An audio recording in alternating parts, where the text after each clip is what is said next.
Hi, welcome to taste dictionary. ഇന്ന് ഉണ്ടാക്കുന്നത് fish റോസ്റ്റാണ്.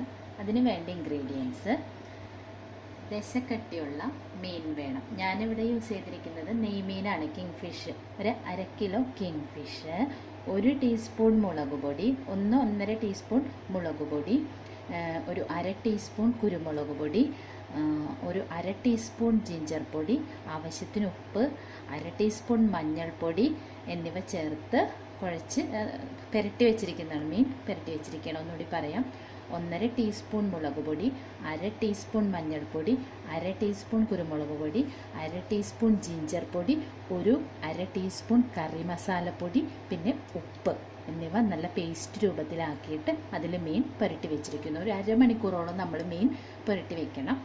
പിന്നെ ഇതിന് മസാല തയ്യാറാക്കാൻ വേണ്ടത്: ഒരു 2 സവാള ചെറുതായി അരിഞ്ഞത്, സ്ലൈസായിട്ട് അരിഞ്ഞത്, ഒരു 10-12 ഷാലറ്റ് ചുവന്നുള്ളി ചെറുതായി അരിഞ്ഞത്, പിന്നെ ഒരു 4 അല്ലി വെളുത്തുള്ളി, വലിയ വെളുത്തുള്ളി ആണെങ്കിൽ 4, അല്ലെങ്കിൽ ഒരു 6 അല്ലി വെളുത്തുള്ളി ചെറുതായി സ്ലൈസായിട്ട് നീളത്തിൽ അരിഞ്ഞത്, പിന്നെ ഒരു കഷ്ണം ഇഞ്ചി ചെറുതായി അരിഞ്ഞത്, പച്ചമുളക് നീളത്തിൽ അരിഞ്ഞത്, പിന്നെ കുറച്ച് കറിവേപ്പില, കുറച്ച് മല്ലിയില, പിന്നെ ഒരു തക്കാളി ചെറുതായി അരിഞ്ഞത്.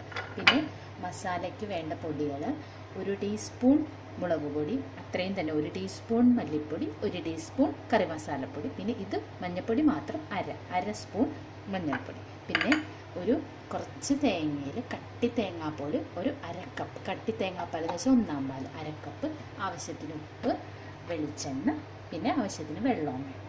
നമുക്ക് ആദ്യം പാൻ അടപ്പത്ത് വെച്ചിട്ട് മീൻ ചെറുതായിട്ട് ഫ്രൈ ചെയ്തെടുക്കാം. ചട്ടി അടപ്പത്ത് വെച്ച് ചൂടായിട്ടുണ്ട്. നമുക്ക് എണ്ണ ഒഴിച്ച് കൊടുക്കാം. ആവശ്യത്തിന് വെളിച്ചെണ്ണ ഒഴിച്ച് കൊടുക്കാം.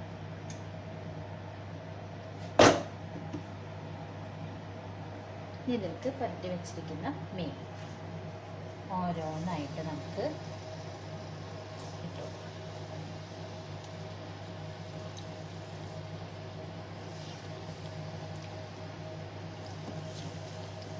ഇനി ഇത് നമ്മൾ ഒരു വല്ലാണ്ട് മൂത്ത് പോകണ്ട, എന്നാലും ഒരു ഏകദേശം ഒരു 1/4 ഫ്രൈ ആവുന്നത് വരെ നമുക്ക് വെയിറ്റ് ചെയ്യാം, എന്നിട്ട് എടുക്കാം. അപ്പോൾ നമ്മൾ എണ്ണയിലിട്ട മീനൊന്ന് മറിച്ചിട്ടിട്ടുണ്ട്. ഇതുപോലെ മറുവശമായി കഴിഞ്ഞാൽ നമുക്കിത് എടുക്കാവുന്നതാണ്. ഇപ്പോൾ ഫിഷ് മൊരിഞ്ഞൊരു സ്ലൈറ്റ് ബ്രൗൺ ആയി കഴിഞ്ഞപ്പോൾ നമ്മളൊരു പാത്രത്തിലേക്ക് മാറ്റിയിട്ടുണ്ട്. ഇനി ഈ എണ്ണയിൽ തന്നെ ഇട്ടിട്ട് നമുക്ക് സവാള വഴറ്റിയെടുക്കണം. അതായത് ഫിഷിനുള്ള മസാല തയ്യാറാക്കുന്നത് നമ്മൾ ഈ വെളിച്ചെണ്ണയിൽ തന്നെയാണ്, ഈ എണ്ണയിൽ തന്നെയാണ്. ഫിഷ് റോസ്റ്റിൻ്റെ ഗ്രേവിക്ക് ആവശ്യമുള്ള സവാള നമുക്ക് ആഡ് ചെയ്ത് കൊടുക്കാം.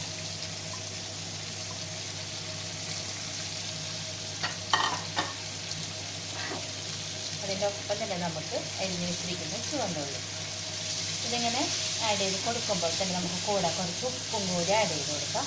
അപ്പോൾ ഉപ്പ് ആഡ് ചെയ്താൽ പെട്ടെന്ന് ഇത് നമുക്ക് വഴന്ന് കിട്ടും. നന്നായിട്ട് വഴന്നത് വരെ നമ്മളിത് ഇളക്കി കൊടുക്കണം. എണ്ണ ആവശ്യമുണ്ടെങ്കിൽ നമുക്ക് കുറച്ചും കൂടി ചേർത്ത് കൊടുക്കാം.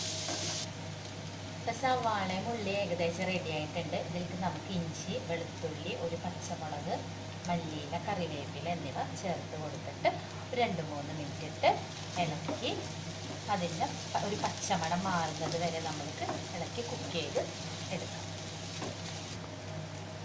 ഇപ്പോൾ ഇഞ്ചി, വെളുത്തുള്ളി, സവാള, ഉള്ളിയൊക്കെ റെഡി ആയിട്ടുണ്ട്. ഇതിലേക്ക് നമുക്ക് തക്കാളി ആഡ് ചെയ്ത് കൊടുക്കാം. ഇപ്പോൾ തക്കാളിയൊക്കെ നല്ലോണം കുക്കായിട്ടുണ്ട്. നമുക്കിതിലേക്ക് മസാല ചേർത്ത് കൊടുക്കാം. അതായത് 1 ടീസ്പൂൺ മുളക് പൊടി, 1 ടീസ്പൂൺ മല്ലിപ്പൊടി, 1 ടീസ്പൂൺ കറി മസാല, 1/2 ടീസ്പൂൺ മഞ്ഞൾപ്പൊടി.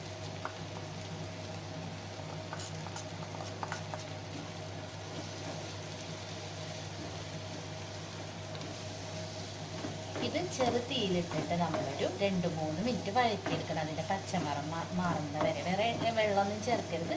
ഈ എണ്ണയിൽ തന്നെ ഇട്ടിട്ട് നമ്മൾ വഴറ്റിയെടുക്കണം.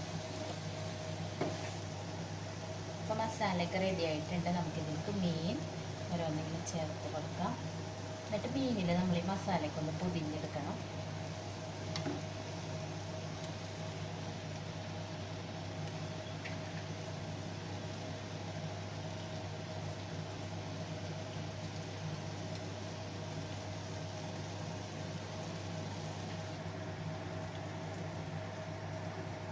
അപ്പോൾ ഇപ്പോൾ മീനിൽ മസാല ഒക്കെ നല്ലോണം പൊതിഞ്ഞ് കിട്ടിയിട്ടുണ്ട്. ഇനി ഇതിലേക്ക് നമ്മൾ നേരത്തെ തയ്യാറാക്കി വെച്ചിരിക്കുന്ന നല്ല കട്ടി തേങ്ങാപ്പാൽ നമ്മൾ ഇതിലേക്ക് ഒഴിച്ച് കൊടുക്കുക. എന്നിട്ട് അതിൽ കിടന്നിട്ട് ഒരു 5 മിനിറ്റ് നമ്മളൊന്ന് മൂടി വെച്ച് വേവിക്കും.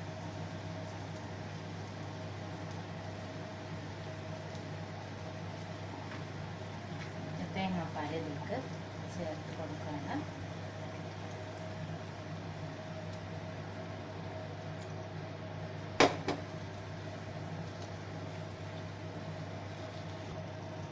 തേങ്ങാപ്പാൽ ഒഴിച്ചിട്ടുണ്ട്. ഒരു 5 മിനിറ്റ് അടച്ചു വെച്ച് നമുക്ക് വേവിക്കാം ചെറിയ തീയിൽ.